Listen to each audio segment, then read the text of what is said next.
My family tried to cut me out of the inheritance because they thought I needed it least.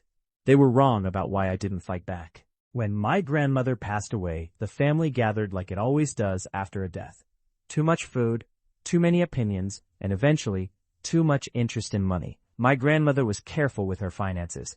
She owned her house outright, had savings and investments she managed herself. Everyone knew there would be an inheritance.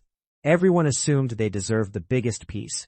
I didn't argue when the conversation started. My cousins talked about how much they relied on her help. My brother mentioned his mortgage. My aunt cried about medical bills. I stayed quiet. That silence worked against me. Behind my back, they decided I didn't need much. I overheard my aunt say, "They're doing fine. No kids, no house, no responsibilities." My brother agreed. "They'll understand." When the will was read, it was clear what had happened. My grandmother had left instructions that her estate be divided equally among her grandchildren. But my family had convinced the executor to allow adjustments if everyone agreed. Everyone but me had agreed. They expected me to sign. My aunt explained it gently, like she was doing me a favor. "You're the most stable. This money would help the rest of us more." I asked one question. "Did you ask me before deciding this?" No one answered, so I told them the truth.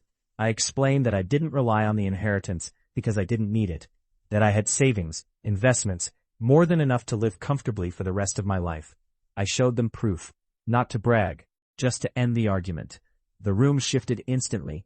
The same people who said I didn't need the money suddenly said it wasn't fair that I already had so much, that my grandmother would have wanted the family to be supported evenly. I pointed out that evenly was exactly what the original will said. I refused to sign. Legally, they couldn't force me. Without unanimous agreement, the estate reverted to the original equal split. They were angry, quietly at first, then openly. I was accused of being greedy, of changing once money was involved. I reminded them that they were the ones who tried to take my share before knowing anything about my situation. The inheritance was distributed equally. I donated a portion of mine to a cause my grandmother supported. I kept the rest invested. I didn't give loans. I didn't make exceptions.